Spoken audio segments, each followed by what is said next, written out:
ہمارے پاس جب لوگ آتے ہیں اور وہ داخل طریقت ہوتے ہیں تو ہم جو بنیادی چیزیں ان کو بتاتے ہیں تو ان میں سے ایک چیز یہ لازمی بتاتے ہیں کہ رزق پاک نہیں ہوگا تو باطن روشن نہیں ہوگا. یہ بنیادی بات ہے. اگر رزق پاک نہیں ہے تو میرے حضور نے ارشاد فرمایا کہ ایک بندہ سفر کر کے کعبۃ اللہ کے صحن میں پہنچتا ہے اور کعبے کے پردوں کو تھام رہا ہے, وہ یمد یدیہ, اور لمبے لمبے ہاتھ کر کے کہتا ہے اے اللہ, لیکن اس کا کھانا حرام ہے, اس کا پینا حرام ہے, اس کا لباس حرام ہے, وہ غذا بالحرام, اس کو غذا حرام سے دی گئی ہے. میرے حضور نے فرمایا اس کی کوئی دعا قبول نہیں ہوگی. سفر کیا, جنگل پہاڑ کاٹے, سمندروں کو پاٹ کر کے آگے گیا, ہواؤں کے کلیجے چیر کے آگے بڑھا, مہینوں کی مسافتیں طے کر کے گیا اور کعبۃ اللہ کے سامنے کھڑا ہے, سین حرم میں مطاف میں کھڑا ہے, لیکن اس کا جسم حرام سے پلا ہے. اس نے جو پہنا ہے اس لباس کا تانا یا بانا حرام کا ہے, اس کو غذا حرام کی دی گئی ہے, اس نے پیا حرام کا ہے, اس نے کھایا حرام کا ہے, تو پھر اس کا یہ سارا سفر رائے گاہ چلا جائے گا, اس کو کچھ نصیب نہیں ہوگا. تو سب سے پہلی شرط اس عنوان سے عقل حلال ہے. اس کے بعد پھر صدق مقال ہے کہ آپ کی زبان جھوٹ نہ بولے. جب کوئی شخص جھوٹ بولتا ہے, روحانیات تو دور کی بات ہے, اللہ کے فرشتے اس سے 1 میل دور ہٹ جاتے ہیں. جب کوئی شخص جھوٹ بولتا ہے تو حدیث پاک میں آتا ہے اس کے منہ سے ایک خاص قسم کی بدبو نکلتی ہے. اس بدبو کو ہم نہیں سونگھ پاتے لیکن فرشتے سونگھ لیتے ہیں, چونکہ فرشتے انتہائی حساس مخلوق ہے اور وہ جھوٹ کی وجہ سے نکلنے والی بدبو کو سونگھتے ہیں. اللہ نے حضرت امام اعظم امام ابو حنیفہ رضی اللہ تعالیٰ عنہ کو یہ بصیرت عطا کی تھی اور یہ باطنی نظر بخشی تھی کہ جب کوئی شخص وضو کرتا تھا تو اس کے وضو کے پانی سے پہچان لیتے تھے کہ یہ کس گناہ کا مجرم ہے. جب بندہ وضو کرتا ہے تو وضو سے ہاتھوں کے گناہ جھڑتے ہیں, منہ کے گناہ جھڑتے ہیں, تو وہ وضو کے پانی سے اس بات کو محسوس کرتے تھے. اللہ نے ان کو وہ بصیرت عطا کی تھی, لیکن انہوں نے اللہ کی بارگاہ میں عرض کی مالک مجھ سے یہ چیز چھین لے, یہ چیز مجھے نہیں چاہیے. لوگوں کے بارے میں جو ہے وہ ایسا گمان پھر پیدا ہوتا ہے. تو فرشتوں کو اللہ نے وہ حساس جو ہے وہ پاکیزہ وجود دیا, اور ان کی حس ایسی ہے کہ وہ بدبو جو انسان بولتا ہے اور لفظوں سے جو اثرات نکلتے ہیں وہ محسوس کرتے ہیں. تو جب کوئی شخص جھوٹ بولتا ہے تو اس کے جسم سے, اس کی زبان سے جھوٹ کے ساتھ بدبو نکلتی ہے.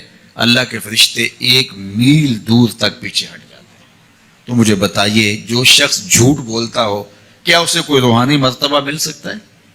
یہ سوچا بھی نہیں جا سکتا, یہ امکانات سے ہی نہیں ہے.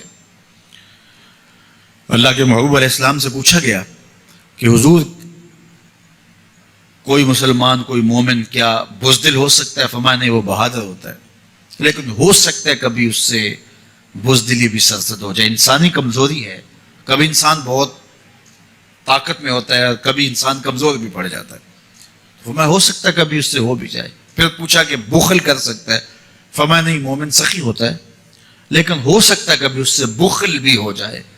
کبھی کبھی دولت اسے اچھی بھی لگنے لگ جاتی ہے, جس طرح فرمایا گیا کہ اولاد مبخلتن مجبنتن, یہ جو اولاد ہوتی ہے یہ بندے کو بخیل بھی بنا دیتی ہے اور بزدل بھی بنا دیتی ہے.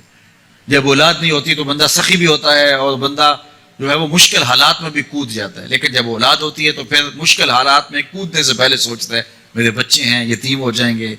اس کو یہ خیال آتا ہے, پہلے ایسے مال لٹاتا ہے لیکن اولاد ہو جائے تو پھر وہ اولاد کا سوچتا ہے کہ ان کے لیے کچھ میں جمع کر لوں. تو اولاد فرمایا میرے حضور نے کہ مبخلہ و مجبنہ, یہ بخیل بھی کر دیتی ہے اور یہ کمزور اور بزدل بھی بنا دیتی ہے. تو مومن ہوتا بہادر ہے لیکن ہو سکتا ہے کبھی اس سے بزدلی بھی ہو جائے. مومن سخی ہوتا ہے لیکن کبھی ہو سکتا ہے اس سے بخل بھی ہو جائے. لیکن تیسرا سوال حضور سے پوچھا گیا کہ مومن جھوٹا ہو سکتا ہے؟ تو اس پہ 2 ٹوکا, نہیں جھوٹا نہیں ہو سکتا. یہ نہیں ہو سکتا کہ مومن ہو اور جھوٹا ہو, وہ سچ بولنے والا ہوگا. تو عقل حلال اور صدق مقال, یہ 2 خوبیاں جو ہیں یہ اہل اللہ کا طرائے امتیاز ہے, اور یہ مجھے اور آپ کو اختیار کرنی چاہیے. حضرت خلیل اللہ جب وادی غیر ذی زرع میں سیدہ حاجرہ اور ان کے معصوم نونہال کو چھوڑ کر کے جانے لگے. ایسی وادی جہاں حیوانی وجود بھی نہیں تھا، نباتات بھی نہیں پائے جاتے تھے، پانی کا ایک قطرہ بھی دستیاب نہیں تھا. کالے سیاہ محیط پہاڑ جیسے فولاد پگھلا کے ڈال دیا ہو. وہ وادی جہاں دن کو بھی خوف آئے، وہاں حضرت حاجرہ نے راتیں بھی گزاری. کتنا دردناک لمحہ تھا. جب سحری کا وقت ہوا، حضرت خلیل اللہ دعائیں دے کے رخصت ہونے لگے. حضرت حاجرہ سلام اللہ نے آگے بڑھ کے اپنے شوہر نامدار کا دامن پکڑ لیا. تمسکت بعضیالہ، دامن پکڑ کے بولی میرے شوہر نامدار، اس محیب وادی میں، اس پہاڑوں کے دامن میں جہاں دن کو بھی خوف آئے، نونہال معصوم کے ہمراہ مجھے چھوڑ کے کہاں جا رہے ہو؟ حضرت خلیل اللہ نے کوئی جواب نہیں دیا. پھر قدم اٹھایا تو زوجہ نے پھر دامن پکڑا، پھر وہی سوال، پھر کوئی جواب نہیں آیا. تیسری مرتبہ دامن پکڑا، خلیل اللہ کی جانب سے کوئی جواب نہیں آیا. تو خاتون خود بولی کیا اللہ کا حکم تو نہیں؟ تو حضرت خلیل اللہ نے کہا نعم، ہاں اسی کا حکم ہے. حضرت حاجرہ نے دامن چھوڑ دیا، کہا جائیے، خیر سے جائیے، اگر اس کا حکم ہے وہ ہمیں ضائع نہیں ہونے دے گا. جہاں دن نہیں گزارے جا سکتے تھے پھر اس خاتون نے وہاں راتیں بھی کاٹی. وہ وادی جس میں وحشت بھی قدم رکھتی تھی ڈر ڈر کے، جہاں پھرتے تھے آوارہ تھپیڑے بادے سر سر کے، جہاں پر گھاس اگتی ہے، جہاں نہ پھول کھلتے ہیں، مگر وہ سرزمین ہے آسماں بھی جھک کے ملتے ہیں. اپنی پاک باز بیوی اور نونہال بیٹے کو چھوڑ کے حضرت خلیل اللہ دعائیں دے کے رخصت ہو گئے. تھوڑا سا توشہ تھا، 2-1 دن کے بعد ختم ہو گیا. پھر ماں کی چھاتی سے دودھ بھی خشک ہو گیا. نونہال پیاس سے تڑپنے لگا. ماں تو پھر ماں ہوتی ہے، تڑپتی ہوئی ممتا کا دل بے قرار ہوا. ایک پتھر کے سائے میں معصوم اسماعیل علیہ السلام کو لٹایا اور پانی کی تلاش میں جبل صفا پہ چڑھی. اطراف میں آسمانوں کی طرف دیکھا، کہیں کوئی پرندے اڑتے دکھائی دیں اور پانی کا نشان ملے اور میں وہاں سے بیٹے کے لیے 2 بوند لے آؤں، لیکن کچھ دکھائی نہیں دیا. تا حد نظر پھیلا ہوا آسمان ہی آسمان ہے اور پہاڑی پہاڑ نیچے دکھائی دیتے ہیں.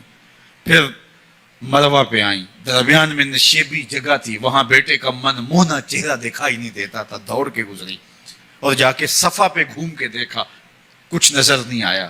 ادھر بھی دیکھ لیا، ادھر بھی دیکھ لیا، لیکن ماں تھی. پھر دوبارہ صفا پہ آئی، صفا پہ دیکھا، کچھ دکھائی نہیں دیا. پھر تڑپ کے مروہ پہ آئی، وہاں پھر دیکھا، کچھ دکھائی نہیں دیا. پھر صفا پہ آئی، کبھی صفا پہ کبھی مروہ پہ. تڑپتی ہوئی ماں کی ممتا، بے قرار دل.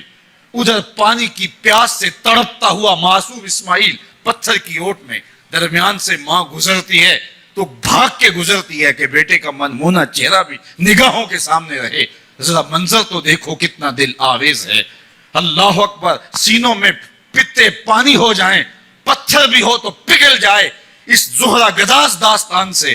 لیکن اللہ پر توکل اور ماں کی بے قراریاں، کبھی صفا پہ کبھی مروہ پہ، زبان پہ شکایت نہیں ہے. پھر جب مروہ پہ پہنچتی ہیں، 7 چکر مکمل ہو گئے، تو ادھر کیا دیکھا کہ معصوم اسماعیل ایڑیاں رگڑ رہا ہے. ماں کا دل ڈولنے لگا کہ بیٹا آخری لمحوں میں دوڑی کہ بیٹے کو جا کے اپنی چھاتی سے چمٹاؤں، ہو سکتا ہے 2 قطرے دودھ کے اس کی زندگی کی آس بندھا دیں. تو ماں دوڑتی ہوئی آئی، لیکن جب قریب آئی تو منظر بدلا ہوا تھا. معصوم کی ایڑیوں کے رگڑنے سے تازہ چشمہ پھوٹ رہا ہے. پانی ہے کہ بے قابو ہونا چاہ رہا ہے. آگے بڑھی، جلدی جلدی مٹی کی منڈھیری کرتے ہوئے کہا زم زم، رک جا رک جا. اللہ اکبر. حاجرہ سلام اللہ علیہا نے حضرت اسماعیل کی محبت اور اپنے رب پر توکل کی انوکھی اور البیلی داستان رقم کی. کہا حاجرہ تو نے بھی حد کر دی، لیکن قیامت تک تیری راہوں کو بھی جلوہ گاہ بنا دیں گے. یہاں نبی بھی دوڑیں گے، ولی بھی دوڑیں گے، غوث بھی دوڑیں گے، کتب اور ابدال بھی دوڑیں گے، شہنشاہ بھی دوڑیں گے، کج کلا بھی دوڑیں گے. یہ دوڑنا ہم عبادت بنا دیں گے، حتیٰ کہ امام الانبیاء بھی ان راہوں کی سائی کرتے رہے. عجیب رنگ، عجیب منظر اور عجیب کیف کا عالم. اچھا، یہاں رک کے ایک بات کرنا چاہوں گا، اگر آپ کی توجہ ہو. جہاں حضرت حاجرہ دوڑی اور ان کے مبارک قدم وہاں لگے اور لگ کے ہٹ گئے، عارضی نسبت ہے، مستقل نسبت نہیں ہے. جہاں ان کے قدم لگ کے ہٹ گئے وہ جگہ تو جلوہ گاہ بن گئی، اور جہاں حضور خود جلوہ فرما ہیں وہ گنبد خضرا جلوہ گاہ کیوں نہیں ہو سکتا ہے؟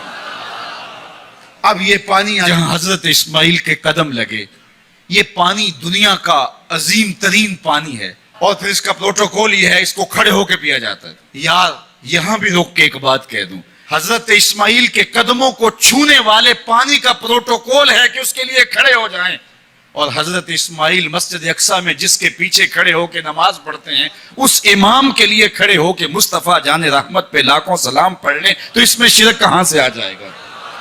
تو یہ تکریم ہے، یہ عزت ہے اس پانی کی کہ اس نے حضرت ذبیح اللہ کے قدم چھوئے ہیں۔